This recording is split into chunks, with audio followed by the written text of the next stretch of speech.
तो आपने रिसेंटली मधु कीश्वर को एक डेफेमेशन केस किया है उनके अगेंस्ट, तो आपको नहीं लगता है कि शायद इग्नोर करना बेटर रहता? कि मधुकेश्वर बुआ साष्टांग दंडवत करके प्रणाम करते हुए मुझसे माफ़ी मांगेगी कि भतीजे माफ़ कर दे, तो मैं मधुकेश्वर बुआ को माफ़ नहीं करने वाला। कोई 5 रुपए लाए, विवाह करा के मेरी बेटी को ले जाए, एक बाप का बे लिखेगा। इतना अत्याचार करने वाला अत्याचारी राक्षस को दिल्ली में बिठाकर पालने पोसने वाली कभी राष्ट्रवादी हो सकती है क्या? दूसरा जो आपका पंगा था वो आप पवन खेड़ा के भी पीछे पड़े थे, वो क्या है और क्यों है? उन पे भी केस होना है कोई? एक कांग्रेसी की जो पहचान है, आपको कहीं भी कांग्रेसी दिख जाए तो 3 गुण उसको कॉमन मिलेंगे। पहला गुण चोर होगा, दूसरा गुण गुलाम होगा, तीसरा गुण चमचागिरी में नाहिर होगा। अब ऐसे आप देखेंगे दूसरा परिधानों में घूमती हुई नजर आएगी, लेकिन बाद में जब चुनाव होगा तो बबली जो है साड़ी पहन लेगी, टीका लगा लेगी, गले में रुद्राक्ष का माला पहन लेगी और इंदिरा गांधी जैसा दिखने का प्रयास करेगी। उनको सनातनी होने पे कभी गर्व नहीं। हाँ, वो तो सच वो बात। कहते थे कि मैं जो है दुर्भाग्य से हिंदू हूँ, तो जो दुर्भाग्य से था तो उसको तो मैं हिंदू समाज का व्यक्ति हूँ, लात मार के निकाल दिया, मुसलमान बना दिया। ठीक है, उन ऐसा तुम नहीं कहा था मतलब मेरे पॉडकास्ट में मेरी नमस्कार, अनपैक विथ हॉप इंडिया के एक विशेष एपिसोड में आपका फिर से स्वागत है। हमारे साथ आज के मेहमान हैं श्री मनीष मिश्रा जी। मनीष मिश्रा जी को हम पहले से जानते हैं, हमारे बातचीत चलती रही है, पर ये आजकल थोड़े पब्लिक में नज़र में आने लगे हैं, एक्टिव हुए हैं, तो हमने सोचा इनसे बात की जाए काफ़ी सारे मुद्दों पे जिनके वजह से ये न्यूज़ में रहे हैं। लेकिन इनका जो फॉर्मल इंट्रोडक्शन है वो ये है कि ये नेशनल कमिश्नर हैं भारत स्काउट्स एंड गाइड्स के, और साथ में बीजेपी के एक कार्यकर्ता भी हैं। पर आज जैसे मैंने कहा कि पब्लिक में आजकल इन्होंने पॉडकास्ट वगैरह में जाना शुरू किया है, ट्विटर पे काफ़ी एक्टिव रह रहे हैं, और उस ट्विटर पे एक्टिव होने की वजह से ही इन्होंने 1-2 पंगे भी लिए हैं। तो वहाँ से शुरुआत कर सकते हैं। पहला पंगा जो उन्होंने लिया है वो मैं बताऊंगी। तो आपने रिसेंटली मधु कीश्वर को एक डेफेमेशन केस किया है उनके अगेंस्ट, और ये काफ़ी बात चली थी कि मधु कीश्वर जो भी बोल रही थी वो प्रधानमंत्री के खिलाफ बोल रही थी। तो आपकी लोकल स्टैंड आई क्या थी? आपका क्या स्टेक है कि आपने उनके ऊपर एक डेफेमेशन केस किया है? देखिए, मेरा जन्म जो है अवध में हुआ है, अयोध्या जी से लगा हुआ ज़िला है बस्ती, और मैंने जो है बचपन में दादी से कहानियाँ सुनी, तो उसमें एक ऐसा ही वो कहती थी कि जब किसी के पास कुछ नहीं होता है और बहुत परेशान होता है तो खिसियानी बिल्ली खम्बा नोचने लगती है। तो यही हाल आजकल मधुकेश्वर जी का है। वो खिसिया गई हैं, उनको कुछ मिला नहीं है, तो वो जो है खम्बा नोचने का प्रयास कर रही हैं। ठीक है, वो प्रयास कर रही हैं, करते रहें। जब आपके पास किसी व्यक्ति के ऊपर कोई आरोप नहीं होता है तो सबसे आसान आरोप होता है उसके चरित्र का हनन। तो वो प्रधानमंत्री जी के चरित्र को हनन कर रही थी। मैंने भी जब उन्होंने चरित्र हनन किया तो मैंने भी 1-2 ट्वीट उनके लिए लिखा। जब वो ट्वीट लिखा तो उन्होंने तीसरा ट्वीट जो है मुझे रिप्लाई करते हुए, उसमें उन्होंने मुझे कह दिया कि मैं मोदी जी का पेट सिपाही। उसमें मुझे कोई आपत्ति नहीं है, मैं मोदी जी का गर्व से कहता हूं कि मैं मोदी जी का सिपाही हूं। ये मेरे लिए सौभाग्य की बात है कि मोदी जी मेरे नेता हैं। मेरे लिए इससे बड़ा कोई उपमा ही नहीं हो सकता, मेरे जीवन का इससे बड़ा कोई अचीवमेंट ही नहीं हो सकता कि मैं मोदी जी का सिपाही हूँ। मोदी जी राष्ट्र का काम कर रहे हैं, माँ भारती के लिए काम कर रहे हैं, माँ भारती को विश्व पटल पर एक विश्व गुरु बनाने के लिए, सर्वशक्तिमान राष्ट्र बनाने के लिए काम कर रहे हैं। उनका सिपाही होना एक सौभाग्य की बात है। परंतु उन्होंने उसके साथ क्या लिखा? मोदी जी का पेड सिपाही लिखा। यहाँ वो सीता जी पर बहुत रिसर्च की हैं, भगवान राम के बारे में उल्टा पुल्टा लिखते रहती हैं, लेकिन उन्होंने रामचरितमानस नहीं पढ़ा। मैं उनको रामचरितमानस की एक चौपाई की तरफ ध्यान दिलाना चाहता हूँ। उस चौपाई में है, जाकी रही भावना जैसी, ब्रह्म मुहूर्त देखी तिन तैसी। तो मधु बुआ जो है हमारी, वो पैसा लेके ट्वीट करती होंगी। मधु बुआ जो है पैसा लेकर के जो है किताब लिखती होंगी। मधु बुआ जो है पैसा लेकर के नैरेटिव सेट करती होंगी, मधु बुआ जो है पैसा लेकर अलगाववादियों का साथ देती होंगी, इसीलिए उनको अपने ही जैसा मैं भी नजर आया। लेकिन कोई ज़रूरी थोड़ी ना है कि हर कोई देश को पैसे के नाम पैसे पे बेचने के लिए तैयार हो जाए। मैं तो वैसा नहीं हूँ, हर कोई पैसे के दम पे अपना नेता स्वीकार कर ले किसी को, मैं वैसा नहीं हूँ। मैं तो मोदी जी की कार्यपद्धति, मोदी जी का विचार, मोदी जी का माँ भारती के प्रति ललक तड़फ कि माँ भारती को विश्व के पटल पर कैसे अग्रिम स्थान पर पहुँचाना है, प्रत्येक भारतीय की चिंता, प्रत्येक भारतीय के लिए समर्पण, मैं उसका कायल हूँ। मैं इसलिए उनका सिपाही हूँ और मुझे गर्व है कि मैं उसका सिपाही हूँ। बट आपने जो अभी बोला ये भी तो संभव है कि वो बोले कि आप उनका डेफेमेशन कर रहे हैं, क्योंकि आप बोल रहे हैं कि हो सकता है उनके मन में ऐसा ही हो, इसीलिए वो दूसरों को भी ऐसा देखती हैं।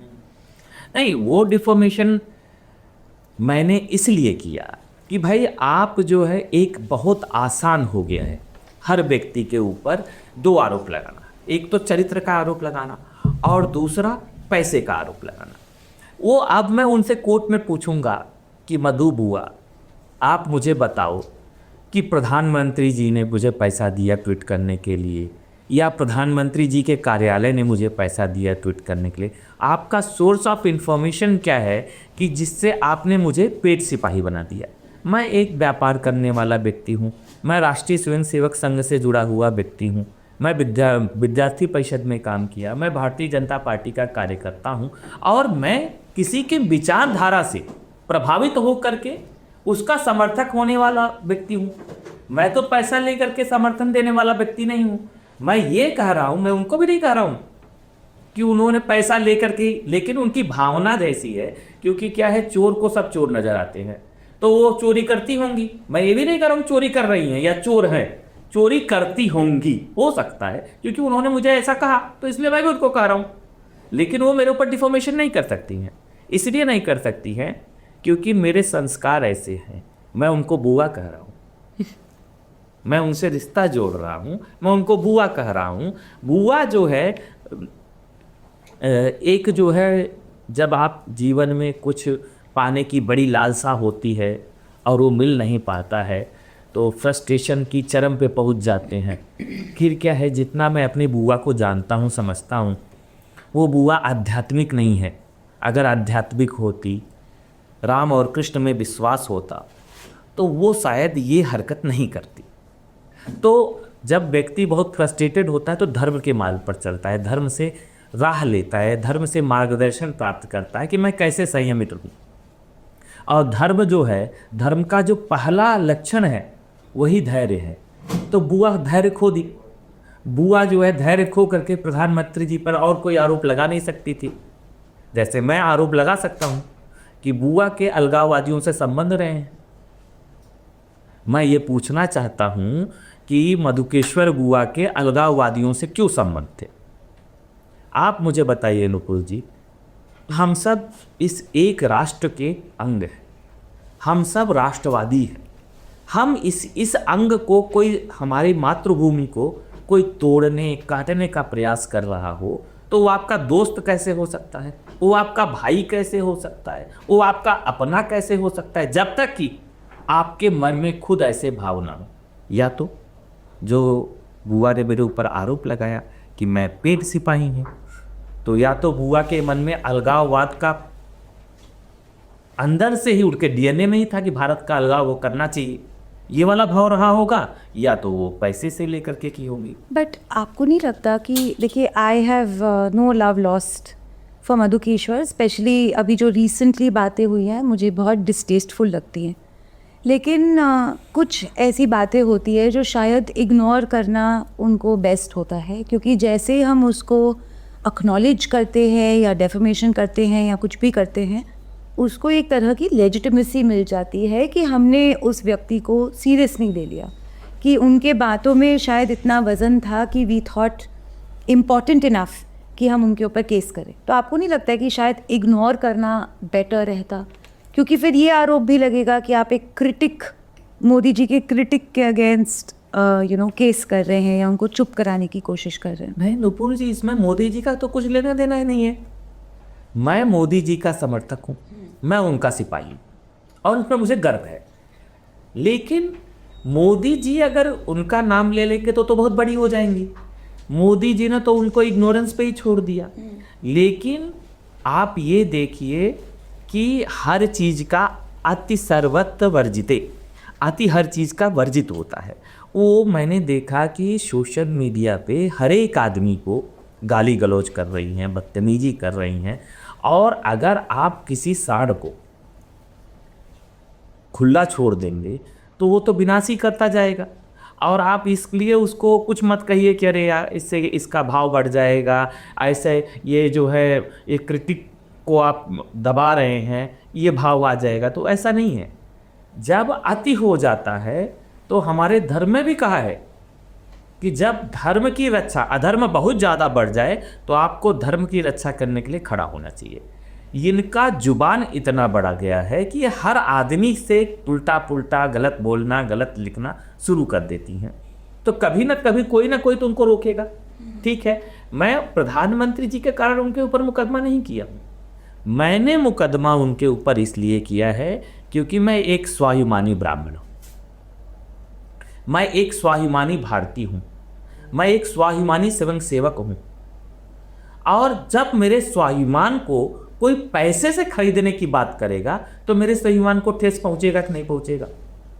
अगर मैं उन पर मुकदमा नहीं करता तो सारी दुनिया कहती कि मधुकेश्वर ने तो आपको कहा था कि आप मोदी जी के पेट सिपाही हैं। तो अगर मैं उन पर मुकदमा नहीं करता तो उनकी बात को सारी दुनिया सच मान लेती कि हाँ ये पेट सिपाही होगा।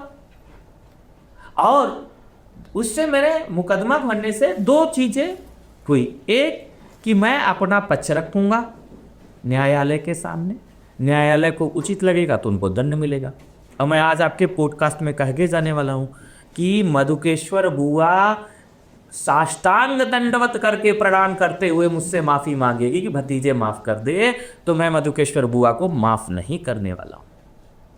ये जो परंपरा हो गई है कि आरोप लगाएं, कोर्ट पहुंचने पर माफ़ी मांग करके बरी हो जाएं, वो नहीं होने वाला। एक्चुअली मैं मधुकेश्वर को बहुत टाइम से दीदी बोलती थी और मुझे एक्चुअली उनके लिए बहुत रिस्पेक्ट था at one point of time, because you know academics में रही हैं, उन्होंने बहुत काम किया है, बहुत प्रोलिफिक राइटिंग हिस्ट्री है उनकी।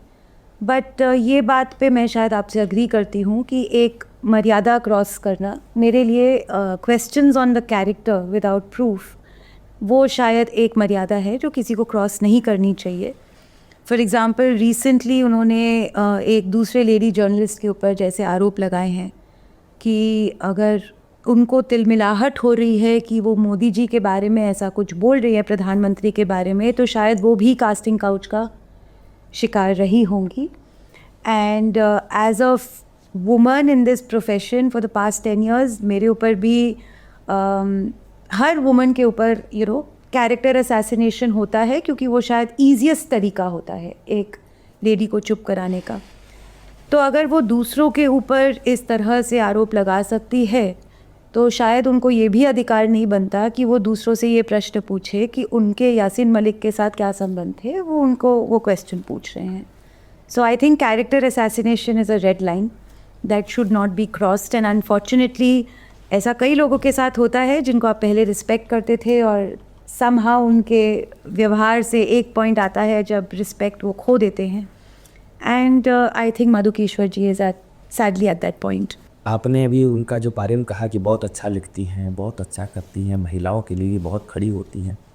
मैं पूछना चाहता हूँ मधु बुआ से कि उनको उन महिलाओं, उन बहनों की याद क्यों नहीं आई जिनका यासीन मलिक ने कश्मीर में बलात्कार किया था? उनको अपने उन भाइयों की याद क्यों नहीं आई जिनको यासीन मलिक ने मारा था? यासीन मलिक का साथ जिसका संबंध होगा उसका भारत के साथ तो संबंध नहीं होना चाहिए। फॉर द रिकॉर्ड मधुकेश्वर बोलती हैं कि वो पहले भटकी हुई थी, वो गांधीयन प्रिंसिपल्स पे भरोसा करती थी और फिर जैसे जैसे समय बीता उनके व्यूज़ चेंज हो गए टेररिज्म को लेकर या यासीन मलिक को लेकर। उन्होंने कहा और हम मान ले।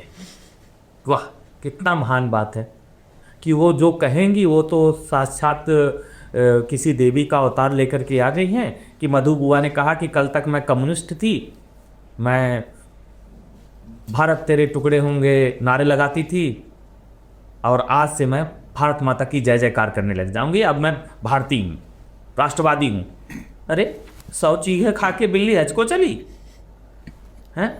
इतना कुकर्म करने के बाद बुआ राष्ट्रवादी हो गई। आप अपने अंदर आत्मा में, मैं आपको बताता हूँ, दिल्ली यूनिवर्सिटी में एक प्रोफेसर है, नाम नहीं लूँगा मैं आपके पॉडकास्ट में, आपको मैं व्यक्तिगत बता दूँगा। उन्होंने एक सच्चाई बताई थी एक कार्यक्रम में। उन्होंने कहा कश्मीर की कली की कीमत 5 रुपया। जब यासीन मलिक के कहने पर हजारों लाखों युवा कश्मीरी पंडितों को कश्मीर के बाहर निकालने में लगे थे, उस दौरान उनकी एक दोस्त थी, उनके पिता ने अपने घर के दरवाजे पर लिख दिया था कि कश्मीर की कली की कीमत 5 रुपया। कोई 5 रुपये लाए, विवाह करा के मेरी बेटी को ले जाए। एक बाप कब ये लिखेगा? इतना अत्याचार करने वाला अत्याचारी राक्षस को दिल्ली में बिठाकर पालने पोसने वाली कभी राष्ट्रवादी हो सकती है क्या? और आज दुनिया भर को ज्ञान दे रही हैं। दुनिया में, पूरे विश्व में अगर कोई सबसे बड़ा अधर्म का काम है तो अपनी मातृभूमि से गद्दारी करने का काम। जो अपनी माँ का नहीं हुआ वो किसका हो जाएगा? ये माँ हमें अन्न जल वायु देती है, जब वो उसकी नहीं हुई तो किसकी होगी? आप देखेंगे कि इस देश में एक वर्ण संकर है, उसको चलाने वाला एक जॉर्ज सोरस ही है, तो वो कुछ भी आरोप लगाते रहता है, घूम घूम कुछ भी बोलते रहेगा। और आप मुझसे पूछेंगे कि अगर वो कुछ बोलता तो मैं उसके ऊपर कोई शिकायत नहीं दर्ज करता, क्योंकि वो वर्ण संकर है, वो विदेशी ताकतों के साथ खेल रहा है, उसको हम वैसे ही मान के चलते हैं कि ये किसी लायक नहीं है। लेकिन बुआ ने क्या किया, तुरंत इसके पास और कुछ था नहीं बुआ के पास, तो सबसे आसान तरीका होता है किसी के चरित्र का हनन करना। खैर मतलब आपने जो कुछ बोला उस पर मधुकेश्वर भी बोल सकती हैं कि ये सारे गलत इल्ज़ाम है, और जैसे आपने कहा अब तो कोर्ट में है, तो कोर्ट में पता चल जाएगा कि क्या सच है क्या गलत। अब हम यहाँ पे जज तो नहीं बने हैं, और अगर मधुकेश्वर जी को कभी बात करनी है तो यू आर ऑलवेज ओपन कि उनसे भी कभी आप बुआ को बुलाइएगा। असत्य सत्य का सामना नहीं कर सकता, देशद्रोही देशभक्त का सामना नहीं कर सकता, बुआ कभी भी मेरा सामना नहीं कर सकती। कोर्ट में तो करना ही पड़ेगा, वो तो मजबूरी है। चलिए वो बिल्कुल कोर्ट में जब होगा तो वो देखेंगे। दूसरा जो आपका पंगा था वो आप पवन खेड़ा के भी पीछे पड़े थे, वो अब पड़े हैं, वो क्या है और क्यों है? उन पे भी केस होना है कोई? पवन खेड़ा के ऊपर तो ऑलरेडी असम सरकार ने केस कर दी। फिर से मैं आता हूँ कि मेरे संस्कार ऐसे है कि हमारी दादी कहती थी, जब दिया बुझना होता है तो उससे पहले भभका आता है, एक बार जरूर भभकेगा। हम सब एक ही तरफ के हैं, अब तो कलकत्ता के हम दोनों तो इंदम से लगे हुए हैं, तो वो दिया भभकता है। पवन खेड़ा राज्यसभा जाने के लिए इतने व्याकुल, इतने फ्रस्ट्रेटेड के शिकार, जैसे हमारी ये मधु बुआ है वैसे ही वो भी फ्रस्ट्रेटेड के शिकार हुए, फ्रस्ट्रेशन के शिकार हुए। तो कांग्रेस असम में बहुत बुरी तरीके से परास्त हो रही है, और उस परास्त होने में 2 चीज़ें बहुत तेज़ी से वायरल हो रही थी।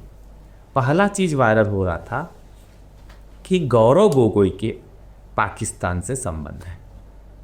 उसका असम सरकार ने जांच कराया, SIT रिपोर्ट आ गई है, केंद्र सरकार को डिसीजन लेना है, वो लेंगे। और आज तक गौरव गोगोई ने ये नहीं कहा कि मैं नहीं गया हूँ। नहीं, उन्होंने तो इनफैक्ट एडमिट किया था इन अ पॉडकास्ट कि वो गए थे एंड विदाउट रिक्वायर्ड परमिशन। आज मैं एक प्रश्न पूछना चाहता हूँ गौरव गोगोई जी से, बहुत छोटा सा प्रश्न है कि उनको वहाँ पे यूनिवर्सिटी थी अपनी, वो देखने गए थे, बता रहे हैं रावलपिंडी में तक्षशिला देखने गए थे। मैं उनसे पूछना चाहता हूँ और आप लोग भी पूछिएगा, क्या बिहार में नालंदा जाके देखें? तक्षशिला देखने रावलपिंडी गए, और नालंदा देखने वो बिहार नहीं गए। तो प्रश्न खड़ा होता है ना कि वो रावलपिंडी में सचमुच तक्षशिला देखने गए थे कि कालनेमी रूप बना रहे हैं। तो अब वो बहुत बुरी तरीके से जब चुनाव हार रहे थे तो उन्होंने सोचा कि भाई हमारे मुख्यमंत्री के उम्मीदवार प्रदेश अध्यक्ष के ऊपर तो नाना प्रकार के तथ्यात्मक सबूत हैं। इन तथ्यों से कांग्रेस के लोगों का, खासतौर पे कांग्रेस के वर्कर्स का और आम असमिया मानुष का भटकाव कैसे किया जाए, उसको किस तरीके से बदला जाए। जैसे सेम डॉक्टर हेमंतो विश्व शर्मा जी के ऊपर इसके पास कोई आरोप नहीं थे। डॉक्टर हेमंतो विश्व शर्मा ने 5 साल में विकास नहीं किया, इनका इसके ऊपर कोई वो नहीं था। असम का सर्वांगीण विकास हुआ, हर प्रकार का विकास हुआ, इसलिए ये उस पर प्रश्न नहीं खड़ा कर पा रहे थे। तब प्रश्न कहाँ खड़ा किए? फिर नकली दस्तावेज के आधार पर उनकी पत्नी के ऊपर आरोप लगाया कि साथ 3-3 पासपोर्ट है। तो इन लोगों ने एक फैब्रिकेटेड डॉक्यूमेंट को ले करके प्रेस कॉन्फ्रेंस किया। अब प्रेस कॉन्फ्रेंस करने के बाद हम लोग भी जैसे ही देखे कि भाई ये क्या है, ये कैसा आरोप है। फिर एक कॉमन भारतीय नागरिक होने के नाते मैंने प्रश्न कहा कि कोई 3-3 पासपोर्ट कैसे हो सकते, क्या ये सच है क्या? तो सब सच्चाई बाहर आ गई। जब बाहर आ गई तो पवन खेड़ा क्या किए, वो गुवाहाटी में थे और गुवाहाटी में चिल्ला चिल्ला करे थे, हिम्मत है तो दिखाओ, हिम्मत है तो मुझे अरेस्ट करके दिखाओ, हिम्मत है तो पुलिस केस में 48 घंटा क्यों लगा रहे हो, 24 घंटा क्यों लगा रहे हो, तुरंत करो, मैं गुवाहाटी बैठा हूँ। जैसे FIR दर्ज हुआ तैसे ही तेलंगाना याद आया उनको।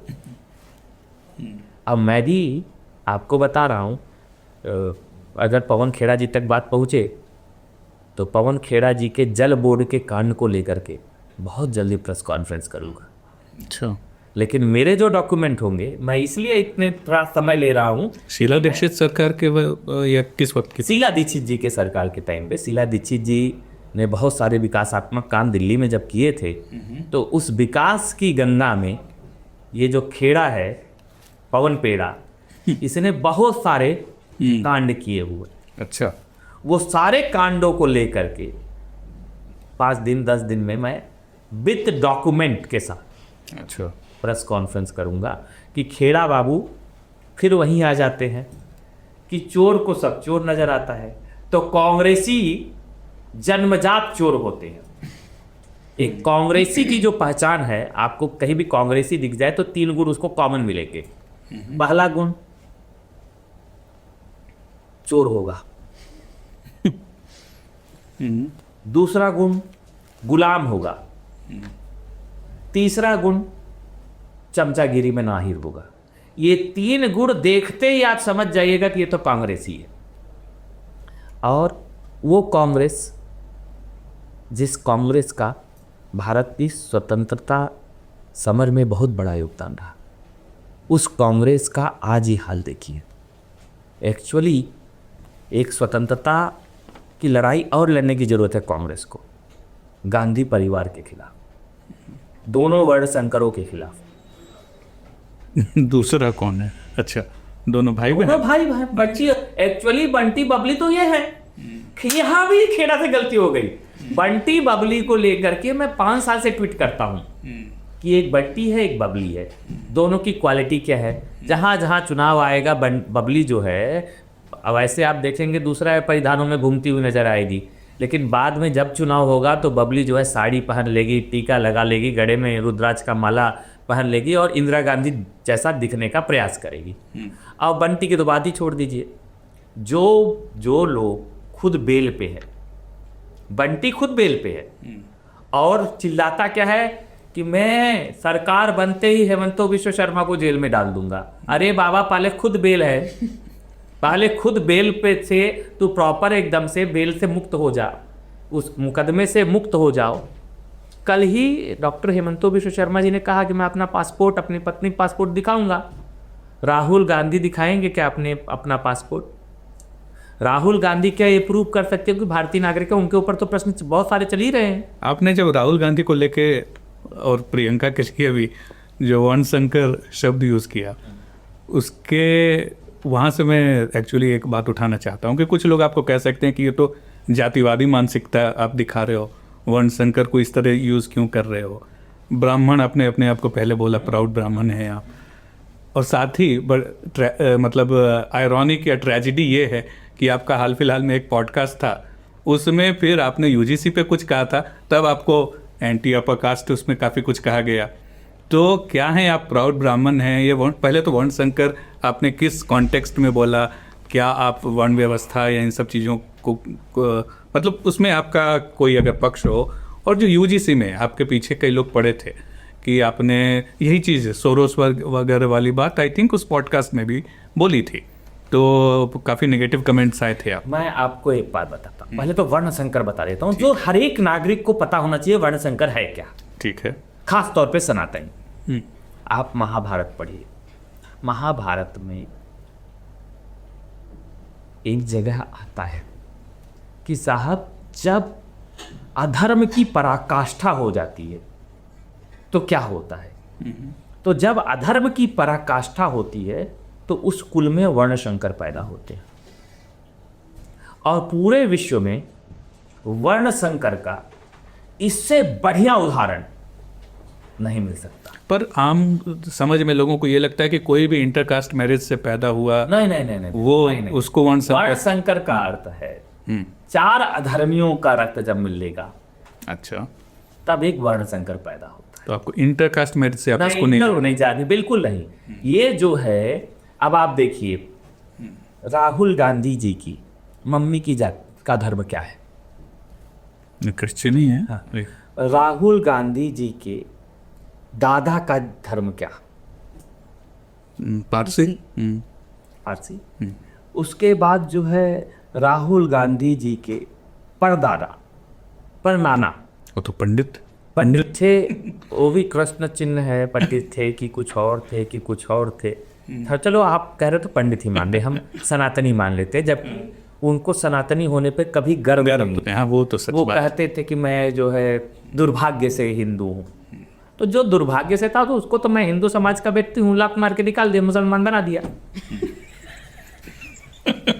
ठीक है, उनकी अंतिम संस्कार में वो अंतिम संस्कार हुआ था, वो जो है जो बचा हुआ उसको भी पूरे भारत में डाला गया।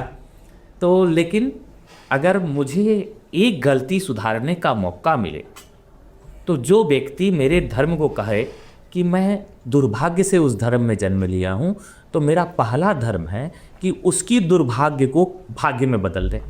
तो उसका दुर्भाग्य था या दुर्भाग्य सनातन का था कि ऐसा कलंकित व्यक्ति हमारे धर्म में पैदा हुआ, तो मैं उस गलती को सुधारते हुए उसका खतना करके उसका मकबरा बनाता।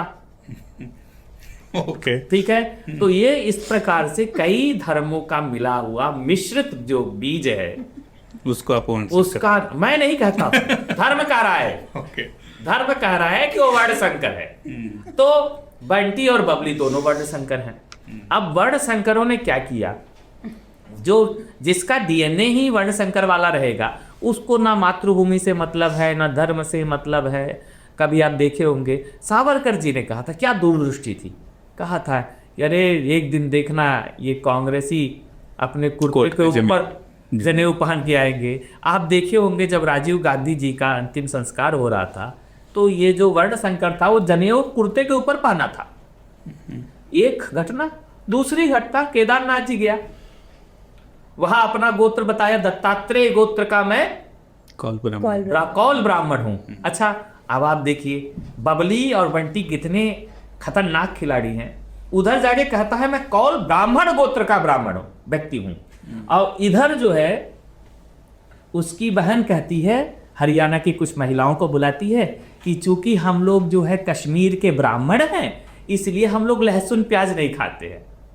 और भाई लालू प्रसाद यादव के घर जा करके, लालू प्रसाद यादव मटन या चिकन बहुत बढ़िया बनाते हैं, वहाँ वो बनाता है और कहता है कि आप मुझे पैक करके भी दो, मैं अपनी वर्णशंकरी बबली के लिए लेके जाऊंगा।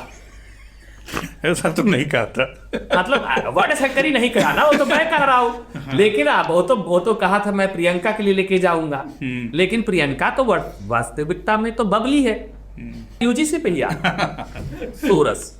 अब सोरस के पालतू वर्ण शंकर ने क्या किया, भारत में घूम घूम के एक्सरे, ये जाति का एक्सरे करूंगा, ये करूंगा, क्योंकि उसको कुछ वर्ण शंकर है तो बुद्धि है नहीं, तो इधर उधर सनातनियों को बांटने का काम कर रहा था। अब उस सनातनियों के बांटने के काम में इसको कोई सफलता नहीं मिली। मैं आपको बताऊं, ये एक सुप्रीम कोर्ट का एक कमेटी बनी थी, उस कमेटी ने कुछ रिकमेंडेशन दिए, उसमें मेंबर ऑफ पार्लियामेंट्स भी थे, सब कुछ था। अब मैं एक बात कहता हूँ कि हम सब लोग मनुष्य हैं, ठीक है। जब हम मनुष्य हैं तो हमसे गलती होने की संभावना है। मोदी जी की सरकार है, मोदी जी की सरकार में 100 निर्णय हुए, 10 निर्णय हुए, 50 निर्णय, सभी निर्णय सही सी साबित हों ये कोई ज़रूरी नहीं। बिल्कुल राइट। 10 निर्णय लिए, 8 निर्णय बहुत अच्छे हुए, 1-2 निर्णय खराब भी हो सकता है। तो जब कोई ऐसा वाक्य आया, यही मैंने उस पॉडकास्ट में कि ऐसा कोई वाक्य आया तो हमको थोड़ा सा संयम वर्त करके इंतज़ार करना चाहिए, क्योंकि मोदी जी तो उस राष्ट्रीय स्वयंसेवक संघ के प्रचारक हैं जो आज से नहीं 1925 से समता मूलक समाज के निर्माण में लगा हुआ है कि सभी हम सम हैं, जाति भेदभाव मिटाना है। मैं विद्यार्थी परिषद में काम किया तो विद्यार्थी परिषद में भी यही था कि भाई हमको जो है, एक जगह मुझसे किसी ने पूछा था जब ओबीसी आरक्षण का विषय चल रहा था कि भाई ये ओबीसी आरक्षण आ रहा है, ये है वो है, तो क्या है। तो मैंने कहा भाई हम लोग विवेकानंद जी को मानते हैं। विवेकानंद जी ने इसका बहुत बढ़िया उदाहरण दिया था। उन्होंने कहा था कि अगर धातुओं में आपस में लड़ाई हो जाए तो जिस धातु को आप श्रेष्ठ मानते हो सभी धातुओं को उस श्रेष्ठ धातु में बदल दो, तो समस्या ही खत्म हो गई।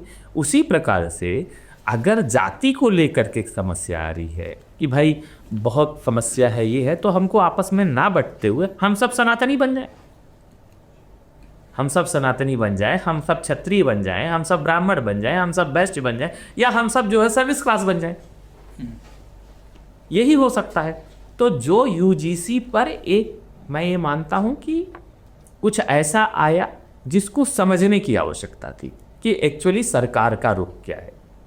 वो बिल आया नहीं पार्लियामेंट में, हाँ बिल तो नहीं, गाइडलाइंस थी ऐसे भी, हाँ गाइडलाइंस था। पार्लियामेंट में आता तो उस पर चर्चा होती, बात होती। अब आप एक बताइए राहुल जी, वो बिल नहीं आया, वो कानून नहीं आया, वो गाइडलाइन था। प्रधानमंत्री जी ने उस कानून को गाइडलाइन को देखा क्या? कौन कह सकता है प्रधानमंत्री जी ने देखा? कौन कह सकता है कि देश के गृह मंत्री जी ने देखा? हो सकता है ये निकल के चला गया हो ऐसे। तो हमको संयमित हो करके सरकार के ऊपर भरोसा रखना है। जिस व्यक्ति ने हमें राम मंदिर दिया, जिस व्यक्ति ने धारा 370 समाप्त किया, जिस व्यक्ति ने देश को आज़ाद हुए 75 वर्ष से अधिक हो गए, उस 75 वर्ष की अधिक समय सीमा में किसी व्यक्ति ने ये नहीं सोचा मैं जाति से ब्राह्मण हूँ। कहा मैंने, मैं अपने घर की बात बताता हूँ। आज से 5 साल पहले, 7 साल पहले, 10 साल पहले, 7 साल मान के लीजिए कि घर में टॉयलेट नहीं था। नहीं बिल्कुल, ये सारे काम मोदी सरकार ने जो मैं उस पर एक प्रश्न इस पर ले आया कि मोदी जी के आप भाव को देखिए कि वो कितने भाव से आपके एक एक दर्द को समझते हैं। तो वो इस दर्द को भी समझते होंगे, वो इस दर्द को भी समझते हैं कि घर में जो है एक माँ है जो धुआं से, लकड़ी से खाना बनाती है, उसके आँख में धुआं जाता, कितनी समस्याएं आती होगी। उसका समाधान तक उन्होंने देश को बहुत पहले लोगों को करना चाहिए था, उन्होंने नहीं किया। ये नया भारत का निर्माण, एक एक चीज़ का निर्माण मोदी जी कर रहे हैं। तो क्या मोदी जी भारत को जातियों में बांटने का काम करेंगे? कभी नहीं करेंगे। और मैं उनका सिपाही हूँ। मैं पूरी ताकत के साथ कह सकता हूँ कि मोदी जी सनातनियों को बांटने का काम नहीं करेंगे। मोदी जी तो सनातनियों को एक करने का काम करेंगे। मैं उसका उदाहरण दे सकता हूँ। 2014 से पहले आप उत्तर प्रदेश देखिए, बिहार देखिए, यहाँ की जो राजनीति थी वो जाति आधारित राजनीति थी। मोदी जी जब 14 में लोकसभा का चुनाव लड़ रहे थे तो जिस प्रकार से भगवान श्री राम ने भटक भटक करके इस पूरे धरा पर इस राष्ट्र का निर्माण किया, उसी तरीके से मोदी जी और अमित शाह की जोड़ी जी ने पूरे भारत में घूम घूम करके सारे सनातनियों को एक किया, जाति का भेद मिटा करके सनातनी बने और भारतीय जनता पार्टी 285 से अधिक सीट जीत करके आई। क्या वो लोग भारत को जातियों में बांटने का काम करेंगे? आप ये बताइए, बट करके कट करके हम लोग तो कमजोरी होंगे ना। अब कौन कमजोर राष्ट्र देखना चाहता है? नहीं, ये डिबेट तो खैर चलती ही रहेगी, उस पर तो खैर एक अलग पॉडकास्ट भी हो जाएगा। एक बात और कहना चाहता हूँ कि इसमें कुछ लोगों को वास्तविकता में दर्द हुआ। हाँ, ये मैं कह रहा, कौन जातिवाद फैल रहा है या नहीं, क्या मोदी सरकार या संघ की भी नीतियों के कारण क्या जातिवाद में कुछ बढ़ावा आया है नहीं, ये एक अलग विषय है, उस पर डिबेट हो सकती है। और संघ, मुझे नहीं लगता, कम से कम संघ तो कभी डिबेट या इन सब चीज़ों से भागा है। जो मेरा सवाल था खास करके पॉडकास्ट को लेके, कि आपके मुंह से शायद ऐसा निकल गया या आप सच में ऐसा मान के चलते हैं कि जो भी यूजीसी के विरोध में मुखर हैं सबको सोरोस से फंड आया है, ऐसा तो कहना तो गलत होगा। मैं भी मानता हूँ गाइडलाइन गलत है, जिसने बनाया गलती किया, और गलती करना मनुष्य की एक प्रवृत्ति है, हो सकती है गलती, और उसको सुधार करना भी एक प्रवृत्ति है। मुझे लगा कि वो गाइडलाइन ठीक नहीं है। मैं अभी आपके पॉडकास्ट में कह रहा हूँ गाइडलाइन ठीक नहीं था। अब उस गाइडलाइन को ठीक नहीं था तो कुछ लोग पीड़ा में थे। मुझे भी बहुत सारे लोगों ने फ़ोन किया, बिल्कुल मेरे परिवार के लोगों ने मुझे फ़ोन किया, क्या चाहते हो। बहुत सारे लोगों को दर्द था, लेकिन उस दर्द को, आपको पता है कि मुझे बुखार हुआ है तो मुझे दवाई खाने से मैं ठीक हो जाऊंगा, और डॉक्टर के पास आप जाते हैं पूरे विश्वास के साथ जाते हैं। तो देश के प्रधानमंत्री पूरे भारत के डॉक्टर हैं, सबका ख्याल रखते हैं, तो गलत तो नहीं होने देंगे। यहाँ क्या हुआ, कुछ लोगों की पीड़ा थी और कुछ लोगों को एक जो है आपदा में अवसर नजर आया कि भाई ये एक गलती हुई है, इसी को भुना लेते हैं तो हम जो है बहुत कुछ कर लेंगे। और कुछ लोगों को उसमें पैसे कमाने का भी अवसर आया। कुछ लोग तो ऐसे हैं जो दिन रात एक ही काम है, पॉडकास्ट करेंगे, लाइव आएंगे, नीचे लिखा रहेगा पेटीएम नंबर, ये नंबर, वो नंबर, मदद करिए, हेल्प करिए, सपोर्ट कीजिए, दूसरों को रोस्ट करते हैं। उनसे आप एक प्रश्न पूछ लीजिए तो ब्लॉक करके भाग जाते हैं। आप ही के प्रोडक्ट हैं। हाँ, आप ही के प्रोडक्ट हैं। इस आंदोलन में ये जो यूजीसी का झूठा मूठा एक माहौल बनाने वाला आंदोलन था, इस आंदोलन झूठा मूठा माहौल तो नहीं कह सकते ना। नहीं, मैं ये कह रहा हूँ पीड़ा, मैं आप उस बात को भी देखिए ना, मैंने कहा पीड़ा थी और पीड़ा होना जायज है, लेकिन पीड़ा को प्रकट करने के लिए ये समाज, मैं आपको बता रहा हूं कि ब्राह्मणों ने, क्षत्रियों ने, वैश्यों ने और कायस्थों ने इस राष्ट्र निर्माण में बहुत बड़ी भूमिका निभाई, बहुत बड़ी भूमिका निभाई। उनकी भूमिका को कोई कमतर नहीं कर सकता। परंतु ये जो समाज है, ये उबाल खा करके तुरंत तोड़ फोड़ पे उतर आए, ऐसा समाज नहीं है। ऐसे लोग, कुछ लोग थे जो इस पे जैसे होता है थोड़ा बहुत आग देखे तो तुरंत डीजल पेट्रोल लेके भागते कि डाल दूं तो थोड़ा गर्म माहौल हो जाए, मैं नेता बन जाऊं। मधुकेश्वर जी अब चुनाव लड़ने के लिए जो सुख कर रही हैं, उसी प्रकार से वो पॉडकास्टर भी जो है, ऐसे कुछ लोग जो हैं जो ट्विटर पे एक्टिव हैं, समाज, राष्ट्र की ज़मीन क्या कोई जिनके पास हकीकत की जानकारी नहीं है, जो रोज़ शाम को बैठते हैं और अपना कार्यक्रम ख़त्म होने तक 50,000, 1 लाख, 5 लाख, 10 लाख का जुगाड़ कर लेते हैं। उनके लिए अवसर था ये। हम सब के लिए ये मातृभूमि, अगर हम माँ मानते हैं तो इस मातृभूमि में कहीं भी कोई भी दुखी, द्रवित, शोषित है तो वो हमारी जिम्मेदारी है, हमको उसके साथ कंधा मिला करके एक रहना है। जब पूरे विश्व में एक माहौल बन रहा है युद्ध का, वैसे में इस राष्ट्र का एक होना बेहद ज़रूरी है। और यह राष्ट्र अपने प्रधानमंत्री के साथ बड़ी ताकत के साथ खड़ा होके दिखना भी बहुत ज़रूरी है। गलती हुई तो उसको सुधार भी किया जाएगा। कोर्ट ने कमेटी बनाया था, कोर्ट ने स्टे लगा दिया, मामला खत्म। सरकार का कोई लेना देना नहीं था, कोर्ट ने किया, कोर्ट ने खत्म किया, स्टे लगा दिया, कोर्ट में मामला है।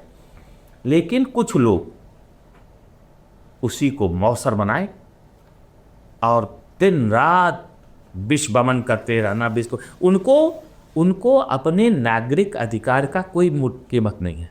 मेरी जिम्मेदारी क्या है इस राष्ट्र के लिए। और एक बहुत बड़ी बात बताऊं कि इस देश की जो सरकार है और इस देश की सरकार में जो लोग चलाने वाले लोग हैं वो किस विचारधारा के हैं, वो किस सोच के लोग हैं, वो कैसे तप करके यहाँ तक पहुँचे हैं। वो एक एसी का पॉडकास्ट वाला कमरा में बैठ करके हिंदुत्व का भाषण दे करके यहाँ तक नहीं पहुँचे, हिंदुत्व के लिए जिए हैं। और जो आपके पौध हैं, जो आप वाली पौध है, वो पौध कभी आज तक आप मुझे बता दीजिए किसी सनातनी आंदोलन का हिस्सा रहा है क्या? क्या कभी भी सनातन के दर्द को समझा है क्या? क्या कभी भी संघ की दिन रात मोहन भागवत जी के बारे में उल्टा पुल्टा बोलते रहना? अरे तुम उनके पद के रज के बराबर नहीं हो। जिस संस्था के वो प्रमुख हैं, उस संस्था का एक अंग है अखिल भारतीय विद्यार्थी परिषद। और जब मैं परिषद में था तो परिषद की एक गीत है, उस गीत का एक लाइन मैं आपको बताना चाहता हूँ। माँ की पूजा करते करते मस्ती का मद छाने लगता, कण कण गाता है गान मचल, मेरा मन भी गाने लगता। भूखे नंगे अज्ञानी हैं, भूखे नंगे अज्ञानी हैं, जब तक अगणित बांधव मेरे, माँ मैं कैसे सुख उपभोग करूं, चुभते मन में कंटक मेरे। हम इस विचारधारा को लेकर के यहाँ तक पहुँचे हैं। खैर, मतलब मैं इतना क्लैरिफाई करना चाहता हूँ अपनी तरफ से कि भाई हम किसी को पौध वगैरह ऐसा नहीं देखते, न मेरे में ऐसा अहम है न वहम है कि हमने किसी को पैदा किया है या हमने कोई बीज लगाया और वो पौध हो गया। हर इंसान अपनी काबिलियत, अपने क्षमता के हिसाब से वो पा लेता है उसको जो पाना होता है। मैं तो किसी का नाम नहीं ले रहा हूँ। मैं तो बीमारी, मैं बीमारी के लक्षण बता रहा हूँ। वो टीबी भी हो सकता है, बीमारी भी कहना ठीक नहीं होगा, कैंसर भी हो सकता है। जो समाज को बांटे वो कैंसर है, जो राष्ट्र को बांटने का काम करे वो कैंसर है। अगर मधुकेश्वर जी अलगाववादियों का साथ दे रही थी, अगर वो राष्ट्रद्रोही हैं, तो भारत में जो राहुल गांधी एक्सरे करते हुए घूम रहे हैं, भारत को जातियों में बांटना करना चाहते हैं, अगर वो देशद्रोही हैं, तो ये जो पॉडकास्टर है जो केवल अन्य जातियों को बैठ करके गाली देने का काम करता है, दूसरी जाति को नीली कबूतर कहना, ये कहना, वो कहना, आपस में लड़ाई कराने का काम करना, वो भी देशद्रोही है। मैं 100% उससे अग्री नहीं कर सकता ये आप इस स्टेटमेंट से, न उनसे 100% अग्री कर सकता हूँ। हर इंसान को वो अपना आर्गुमेंट प्रेजेंट करने की सहूलियत, फैसिलिटी और राइट्स होना चाहिए without completely being branded in one way. तो उनको अधिकार है बोलने का, तो मुझे ही बोलने का अधिकार है। मैं भी कह रहा हूँ, मैं खुलेआम 3 बार बोला कि मैं इस यूजीसी गाइडलाइन को गलत मानता हूँ, ये ठीक नहीं है, ये अनुचित है। लेकिन उसको ठीक करने का तरीका वायलेंस भी हो सकता है। उसको ठीक करने का हम आपस में एक दूसरे को समझें और समझाएं कि भाई ये गलती हो गई है, इसको कन्फ्यूज़न है, इसको दूर कैसे किया जा सकता है।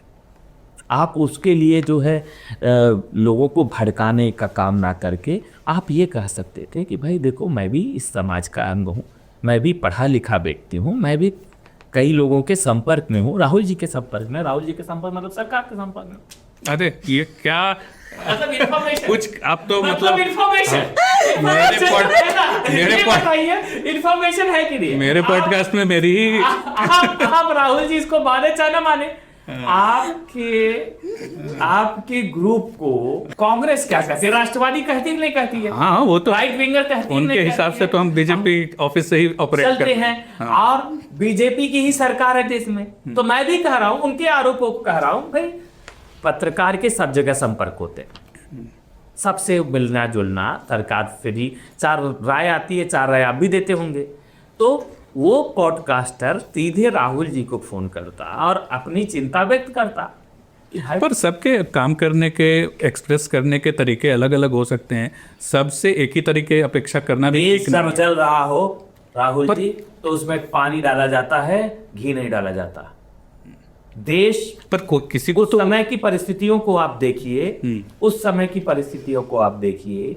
चलिए पॉडकास्टर जी को अलग रखते हैं, पर बात तो ये है ही कि अपर कास्ट के लिए आवाज़ उठाने वाले कई लोग हैं। उसमें ठीक है, आपका अपना मत है कि जो अग्रेसिव हैं वो आपको लग रहा है कि वो देश जलाने का काम कर रहे हैं।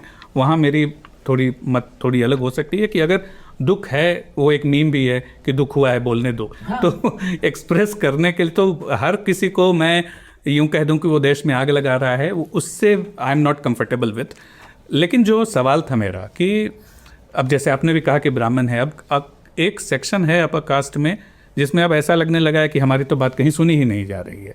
आप खुद ब्राह्मण हैं, आप मुझे लगता है शायद चुनाव वगैरह भी लड़ना चाहते होंगे। तो ये जो एक मानसिकता, डिफीटिस्ट मानसिकता, भी दो तरीके की मानसिकता अपर कास्ट में घुस गई है। एक बिल्कुल डिफीटिस्ट कि हमारा तो न बीजेपी है न कांग्रेस है, तो करना क्या यार, अपने लिए कमाओ, फैमिली के लिए कमाओ और कुछ नहीं करना, पॉलिटिक्स में कुछ रखा ही नहीं है। दूसरा बिल्कुल एक्सट्रीम में कि नहीं हम तो एक अलग पार्टी ही बना लेंगे वगैरह वगैरह।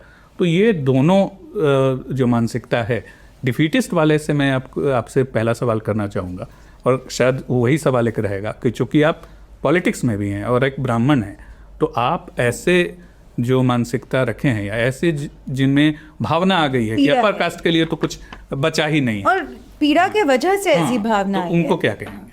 देखिए, मैं 2024 का जब चुनाव चल रहा था तो मैं देवरिया गया और देवरिया में करीब 1000 बच्चों का कार्यक्रम किया, और उस कार्यक्रम में मैंने एक नारा दिया कि मेरी जाति युवा जाति। उसमें ब्राह्मण भी थे, उसमें और भी जातियों के लोग थे।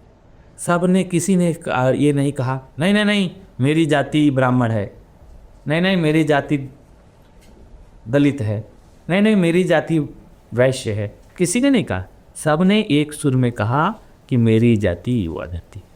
ज़्यादा देख की बात नहीं, वो मेरे आपको वीडियो भी प्रोवाइड कर सकता हूँ, मेरे सोशल मीडिया पर पड़ा हुआ है। अभी 1 महीने पहले उत्तर प्रदेश के बस्ती में मैंने करीब 1000 महिलाओं का कार्यक्रम किया। उस महिलाओं के कार्यक्रम में मैंने नारा दिया मेरी जाति नारी जाति। सभी महिलाओं ने एक स्वर में कहा मेरी जाति नारी जाति। सारी महिलाओं ने कहा भगवान श्यावर रामचंद्र की जय।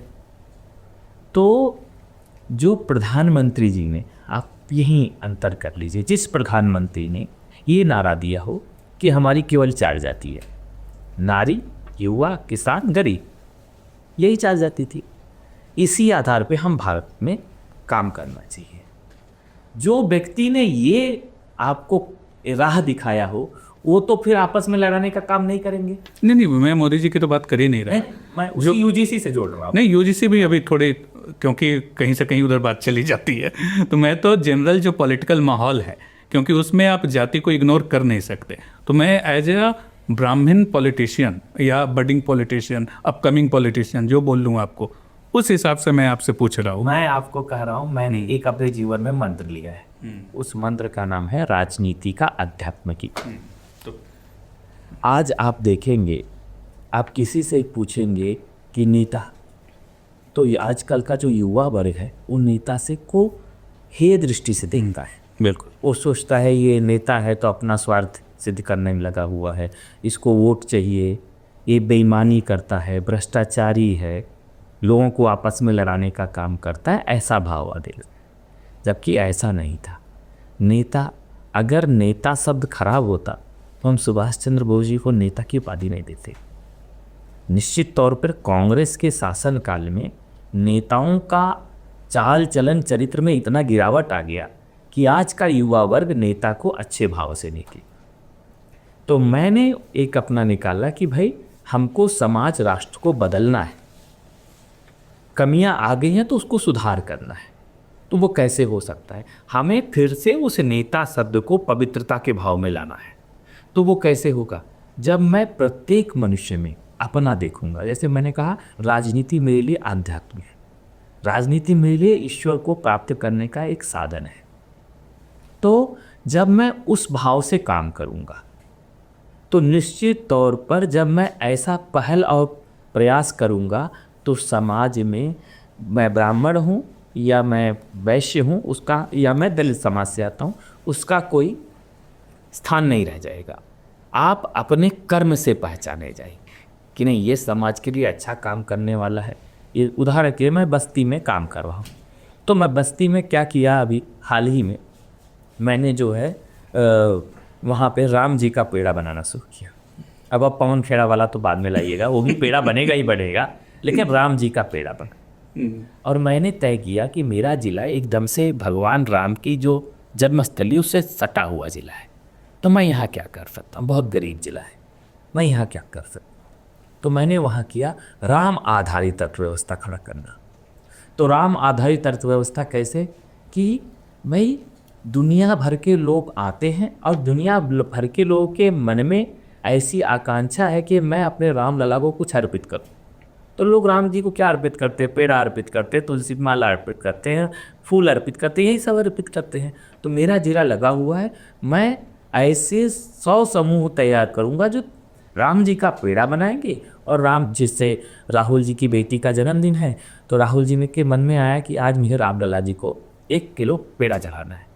हमारे यहाँ एक वेबसाइट है, उस पर जाइए, आप कहिए बस्ती की महिलाएं वो पेड़ा बना रही हैं। और पेड़ा बनाने में भाव कैसा है देखिए, वो राम जी का सोहर गाते हुए पेड़ा बना रही हैं। और तो सोहर भी गाएं, हमारी संस्कृति भी जिंदा रही, हमारा जो है महिलाओं को अर्थ का भी फायदा हो रहा है, आपका आध्यात्मिक भाव भी जिंदा रहा कि आपके मन में भाव था चढ़ाने के लिए और ईश्वर ने साधन दे दिया और वो चीज़ चढ़ गया। उसी तरीके से राम जी का झोला निर्माण, 1000 महिलाएं राम जी का झोला बनाएंगी। ये जो प्लास्टिक रूपी जो राक्षस है, इसको समाप्त करने के लिए एटलीस्ट मैं अपने ज़िले में तो समाप्त कर लूँ कि राम जी का झोला, और हर झोले पे हम एक पंक्ति लिख रहे हैं, वही होगा जो राम को मंजूर होगा। आज आप देख लीजिए, सबसे बड़ी बीमारी जो भारत में उभर रही है डिप्रेशन में, विश्व तो पहले से ही ग्रसित है, भारत भी अब ग्रसित हो रहा है। तो कोई भी डिप्रेशन ग्रसित अगर उस पेड़े उस झोले को देख लेता है, उसमें लिखा आता है वही होगा जो राम को मंजूर है, तो थोड़े दिन के लिए तो उसको लगेगा यार मैं बेफालतू का चिंतन में मरे जा रहा हूँ, राम जी अच्छा ही करेंगे, वो वाला भाव। अभी मैं दे सकता हूँ, एक बहुत प्यारी सी बेटिया है, मेरे ख्याल से 10-12 साल की लड़की है, आहुति शुक्ला। उसने कल मुझे एक वीडियो बना के भेजा और उसका संदेश बहुत बढ़िया था। उसने कहा राम काज कीने बिना मोहि कहा विश्रा।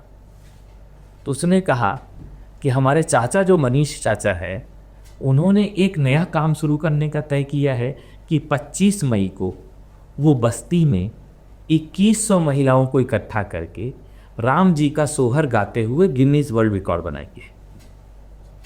अब आप ये सोचो कि जो बस्ती को कोई नहीं जानता था, जिस सोहर को लोग भूल रहे थे,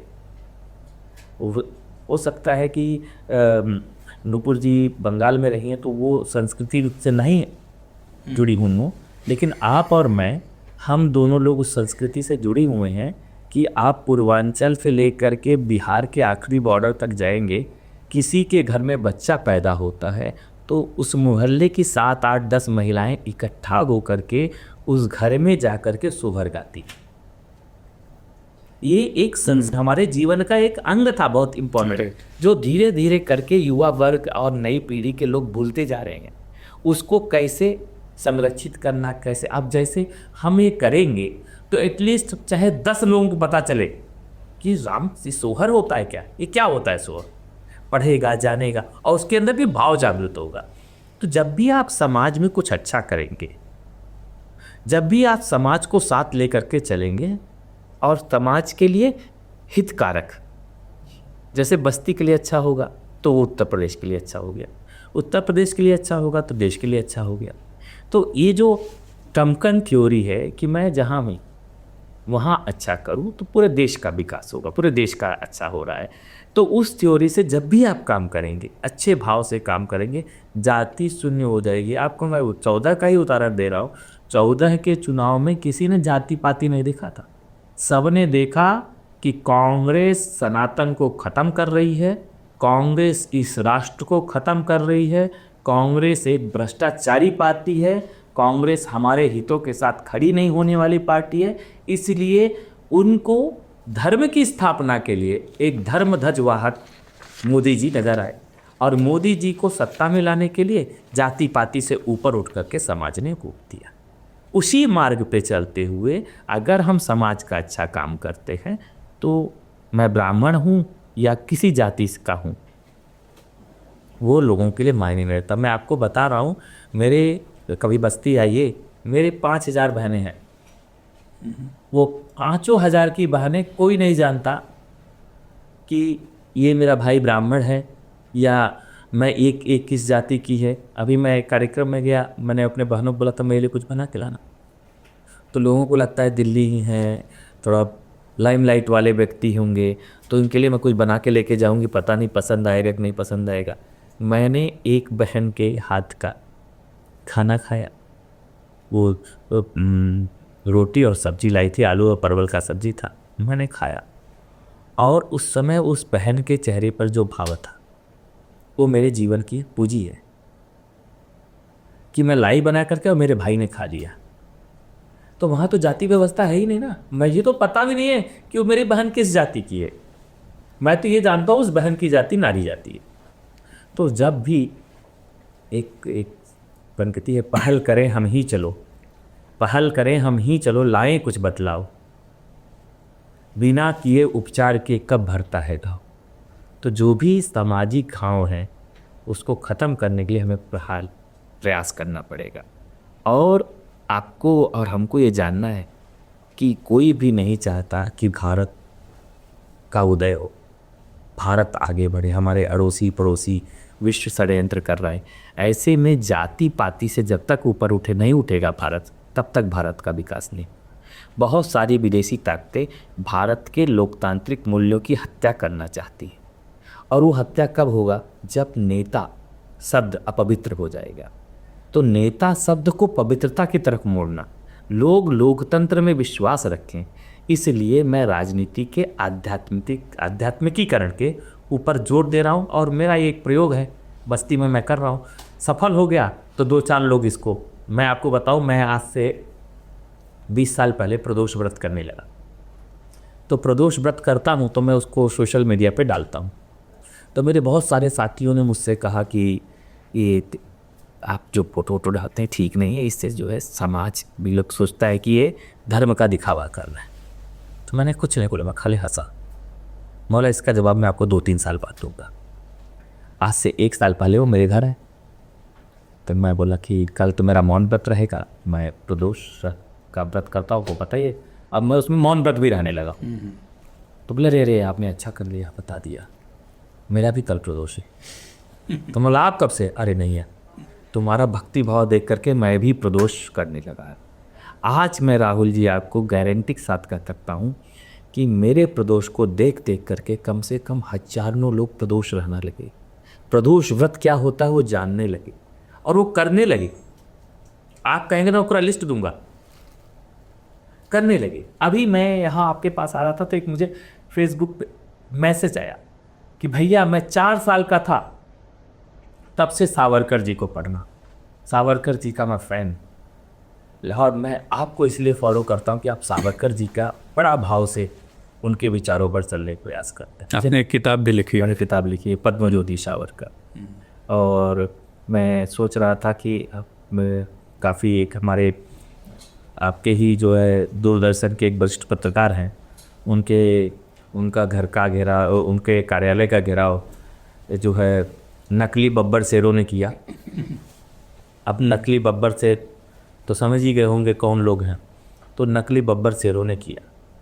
अगर उनको प्रदर्शन करना है तो मैं उनको एक राय देता हूँ, आपका प्रदर्शन एकदम से यूनिक होगा और पूरा भारत उस प्रदर्शन को देखेगा, और आपका जो मरड़ सैया पे चला गया संगठन है हो सकता है जिंदा भी हो जाए उससे। आप क्या कीजिए, अपने जो सबसे बड़े नेता हैं जो वर्णशंकर हैं, उनको कहिए कि वीर सावरकर जी काला पानी सजा के दौरान जैसा जीवन जीते थे वैसा जीवन वो केवल 3 दिन जी ले। जितना दिन जिए हैं सावरकर जी, उसकी कल्पना उनका 7 पुस्त नहीं कर सकता। और एक जन तो जो जिनकी अस्थियां हमने पूरे भारत में बहा दी, जबकि उनके लिए मकबरा बनना चाहिए था, वो तो कभी कर ही नहीं सकते थे। तो सावरकर जी की नाखून को समझेंगे अगर वो 3 दिन उस जीवन को जी लेंगे तो।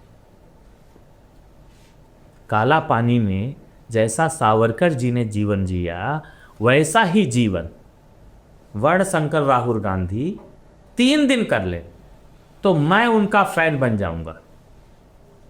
तो मैं उनके खिलाफ कोई कुछ बोलेगा तो उसके खिलाफ मैं डिफेमेशन का केस करूंगा, जैसे मैं अपने प्रधानमंत्री के लिए करता हूं। 3 दिन जी ले खाली, नहीं तो सावरकर जी ने मातृभूमि के लिए जो कविताएं लिखी वही अच्छे से पढ़ लें। मैं अभी उनको अपना किताब भेजने वाला हूँ, जो कि साहब वर्णशंकर वो जी, पढ़ने वाला नहीं है, मैं लिखने वाला भी हूँ। तो वर्णशंकर श्री राहुल गांधी उर्फ वर्णशंकर, और मैं भेजने वाला हूँ। हो सकता है आपको 2-4 दिन में उसको ट्विटर पर देखे भी कि मैंने उनको, उनकी माता जी को, उनकी बबली को, उनके जीजा जी को, सबको भेजा है। क्योंकि वो लोग पढ़ते नहीं हैं, लिखते नहीं हैं, जानते नहीं हैं। उनके पूरे खानदान ने शुरू से ही देशभक्तों को साइड लाइन करने का काम किया है। जी, आप तो सावरकर के विचारधारा से कितने प्रेरित हैं वो तो दिख ही रहा है। और शायद इसीलिए आपका जो व्यू है कास्ट को लेकर वो भी इस तरीके का है कि जहाँ, क्योंकि सावरकर भी कास्ट जो आइडेंटिटीज थी। मैं बताता हूँ, सावरकर जी गांधी जी से पहले, हाँ, सावरकर जी अछूत शब्द जो भी गांधी जी शब्द दलित वलित जो भी उपयोग करते थे उसके समर्थक नहीं। सावरकर जी उनसे पहले, गांधी जी से पहले सावरकर जी ने दलित समाज के बंधुओं को मंदिर में ले जाके दर्शन कराया, मंदिर के अंदर बैठ करके उनके साथ भोजन किया। उन्होंने कहा सभी हिंदू एक हैं। गांधी जी ने तो बहुत बाद में उस सब चीज़ों को शुरू किया। सबसे पहले विदेशी होली भी सावरकर जी ने चलाई, उसको देख करके बाकी लोगों ने जलाना शुरू किया। जिस समय राहुल गांधी मतलब के खानदान के लोग सोच नहीं सकते थे, उस समय सावरकर जी ने उस आयु में संकल्प शक्ति क्या होती है वो संकल्प लिया कि मेरा सब कुछ इस राष्ट्र को अर्पित है। राहुल गांधी की डिग्री मिली नहीं मिली मुझे तो नहीं पता, लेकिन सावरकर जी को जो डिग्री नहीं मिली वो सिर्फ इस कारण से नहीं मिली, और ये देश के लोगों को पता होना चाहिए क्यों नहीं मिली। सावरकर जी ने डिग्री इसलिए नहीं लिया वकालत की, बैरिस्टर की, कि जो है लंदन में उनको उस डिग्री को लेने के लिए क्वीन के प्रति वफादारी का कसम खाना पड़ता। उन्होंने कहा ये क्वीन जो मेरे देश में अत्याचार कर रही है, इसकी वफादारी का कसम खा करके अगर मुझे ये डिग्री मिलता है तो ऐसी हजारों डिग्रियां कुर्बान। आज तक जो डिग्री वहीं रखी है, सावरकर जी ने वो डिग्री नहीं लिया। तो त्याग क्या है, तपस्या क्या है, तेज क्या है, देश के प्रति समर्पण क्या है, ये सावरकर जी से सीखने की ज़रूरत है। ये नकली वर्णशंकर गांधी परिवार से सीखने की आवश्यकता नहीं है। जी, अब बस्ती में आप ये उन्हीं का एक तरीके से जो उन्होंने जिस तरीके का भारत का सपना देखा था उसी को करने में लगा। उसमें एक वीडियो में तो मुस्लिम औरतें जय श्री राम बोल रही हैं, वो भी सावरकर जी का सपना। सावरकर जी है ना। आप पूछिए कैसे कैसे? देखिए, मैंने कहा ना सावरकर जी ने हिंदू कौन है उसके बारे में एक वो दिया। तो उसमें क्या है, जो इस पावन पवित्र भू को अपनी मातृभू और पितृभू मानता वो सभी हिंदू हैं। तो भारत में कौन सा मुसलमान कह देगा कि मैं इस धरती को अपनी मातृभूमि और पितृभूमि नहीं मानता हूँ? वो तो बांग्लादेशी होगा। नहीं, एक्चुअली सारे ही कहेंगे क्योंकि नहीं, सारे भी नहीं, हाँ, क्योंकि नहीं, ठीक है, कई लोग कहें दैट्स थियोलॉजिकल, बिकॉज उनको मातृभूमि के कॉन्सेप्ट पे इस्लाम को भरोसा नहीं है, तो सारे ही कहेंगे कि मातृभूमि नहीं है। ये मेरे कार्यक्रम में उन मुस्लिम महिलाओं ने मेरी जाति नारी जाति का भी नारा लगाया। उन मुस्लिम महिलाओं ने मर्यादा पुरुषोत्तम श्री राम का नारा मुझसे और आपसे ज़्यादा तेज स्वर में लगाया। आवश्यकता क्या है, जो बुर्के में बंद वो महिला है उसके विचारों को प्रकट करने देने का अवसर देने की है। इस्लाम का जो सबसे बड़ी कुरीति है जो मैं कह सकता हूँ यहाँ पर, वो यह है कि वो प्रश्न करने वालों को बर्दाश्त। मतलब और भी है जो आप पॉडकास्ट में नहीं कह सकते? नहीं, और भी है, कह सकता हूँ, मैं डरता थोड़ी ना किसी से। देखिए, मैं कृष्ण जी का उपासक हूँ और भगवान शंकर की पूजा करता हूँ। दोनों ने कहा है सत्य को बोलने के लिए किसी से डरने लड़ने अरे भाई, वो जो हमारे एक बहुत बढ़िया एक्स मुस्लिम को गर्दन काटा, सलीम मस्तिक। हाँ, तो यानी आप जिसके प्रचारक हैं, आप जिसके इन्फ्लुएंस में आके उनका गर्दन काटे, तब तो वो सुपर पावर नहीं रह गए ना, क्योंकि उन्होंने आपको माध्यम बना के भेजा कि इसका गर्दन काट के मार डालो, क्योंकि वो नहीं मार सकते थे। लेकिन यानी ये कॉन्सेप्ट ऑफ वो खराब हो गया, ख़त्म हो गया। मारने और बचाने का अधिकार श्री हरि विष्णु के पास है, और उस बात को प्रूव कर दिया सलीम भाई ने। वो एक्चुअली एक्स मुस्लिम है और वो कुरीतियों को जो कुठाराघात कर रहे हैं, जो प्रहार कर रहे हैं, उन्होंने अपने ज़िंदगी को बचा करके, ईश्वर ने उनकी ज़िंदगी को वापस दे करके प्रमाणित कर दिया कि वो जिस लोगों को झूठा गलत बता रहे हैं, यानी सलीम भाई बिल्कुल सही राह पर चल रहे हैं। सलीम भाई क्या राह ही सही राह है। मैं और लोगों को भी कहना चाहता हूँ आपके पॉडकास्ट के माध्यम से, ये नकली चीज़ें छोड़ें। सलीम भाई जो वास्तविक दुनिया की तरफ आपको लेके जा रहे हैं, आप लोग सलीम वास्तविक जी की वास्तविक राह को पर चलिए और सच्चे अनुयायी बनिए। प्रश्न पूछिए उन महिलाओं को जो बुर्के वाली महिलाएं हैं, उनको प्रश्न पूछने का अधिकार नहीं, उनको स्वतंत्रता का अधिकार नहीं है। आपको मैं बताऊं, उन मुस्लिम महिलाओं से जो बुर्का पहनकर घूम रही हैं, उनको जो ट्रिपल तलाक से जो मुक्ति दिलाया इस देश के यशस्वी प्रधानमंत्री ने, वो महिलाएं अंदर से, मन से अपने देश के प्रधानमंत्री के लिए जान देने के लिए तैयार हैं। समस्या ये है कि उनको गुलाम बनाकर रखा गया है, उनको बोलने नहीं दिया जाता है। उनको वोट डालने जाती हैं तो वोट डालने से पहले लंबी दाढ़ी वाले आकर के भय देते हैं, उनको भयभीत करते हैं कि अगर तुमने वहाँ नहीं डाला, एक पार्टी को, पंजे वाली को, खूनी पंजे को नहीं डाला, तो हम तुम्हें बाद में बताएंगे, नहीं तो वो तो कमल का वोटर है। वैसे मेरे विचार इस पे काफ़ी अलग हैं, आप भी जानते हैं मेरे विचार क्या हैं, लेकिन मुझे लगता है नहीं, बट एक लाइन तो दो लाइन लिए समय की पाबंदी नहीं है, 2 लाइन बोल दे। मेरे हिसाब से जो मुसलमान महिलाएं होती है वो शायद पुरुषों से कई ज़्यादा जिहादी मानसिकता की होती है, और ये कई इंस्टेंसेस में हमें दिख गया है। और मुझे जेन्युइनली नहीं लगता कि उनके मन में जिहाद के अलावा और कुछ भी होगा। वो खूनी पंजे को ही वोट देगी, और मुझे कभी भी नहीं लगता कि हिंदू या कोई भी ऐसी पार्टी जो हिंदुओं के आइडियल्स को ऊंचा रखती है, वो उनके लिए कुछ भी कर ले, वो कभी भी वफादारी नहीं दिखा सकती हैं किसी भी चीज़ से except Islam. So that's what I believe in. But लेकिन एक सेकंड मैं नुपुर जी के इस बात का जवाब दे देता हूँ। उन्हीं की एक किताब में लिखा है कि ऐसा समय आएगा कि मस्जिद और मकबरे देखने को नहीं मिलेंगे। तो इसका मतलब है सलीम वास्तविक जैसे लोग बिल्कुल जिस मार्ग पर चल रहे हैं, उनको उसमें सफलता मिलेगी। यानी इनकी जो महिलाएं वो भी बदलेंगी, इनके जो पुरुष हैं वो भी बदलेंगे। सच का आभास और सच का कब सत्कार हो जाए वो कोई नहीं जानता। मैं और आप यही हैं। हो सकता है आज से 10 साल 15 साल पहले नुपुर जी, मैं एक छोटी सी बात कहना चाहता हूँ। मेरे गुरु अशोक सिंघल जी कहते थे, पता नहीं राम मंदिर का निर्माण कब होगा।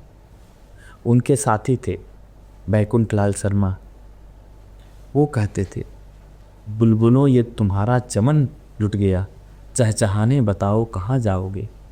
आज वो दोनों स्वर्ग में बैठ करके भव्य राम दिव्य राम मंदिर को देख करके प्रसन्न हो रहे होंगे, और वो कह रहे होंगे कि हमने जो मार्ग चुना था वो बिल्कुल सत्य का मार्ग था, बिल्कुल सही मार्ग था। वो दोनों आज कश्मीर में धारा 370 की समाप्ति के बाद जिस प्रकार का विकास का काम हो रहा है, जिस प्रकार से अलगाववादियों का मर्दन हो रहा है, उसको देख करके वो दोनों ही स्वर्ग से जो है देश के यशस्वी प्रधानमंत्री को आशीर्वाद दे रहे होंगे। और उनके आशीर्वाद के कारण ये वर्ण संकर कितना भी साजिश करते रहें, फर्जी पॉडकास्टर कितना भी साजिश करते रहें, इस देश का बुरा चाहने वाले कितना भी साजिश करता रहें, देश के यशस्वी प्रधानमंत्री दीर्घायु होंगे, स्वस्थ होंगे और जिस तेज़ी से, जिस ताकत के साथ, जिस ऊर्जा के साथ आज वो इस राष्ट्र को विश्व पटल पर स्थापित करने के लिए मेहनत कर रहे हैं, उससे दुगनी ताकत के साथ वो करते रहेंगे। और भारत का विश्वास है मोदी, भारत का पहचान है मोदी, भारत के दिलों की शान है मोदी। चलिए उसी के साथ हम आपको मतलब बस्ती में आप जो कुछ भी ये सब काम कर रहे हैं उसके लिए शुभकामनाएं। यहाँ आने के लिए धन्यवाद। और आगे ये पॉडकास्ट सीरीज चलती रहेगी हमारी। Thank you for joining. Thank you.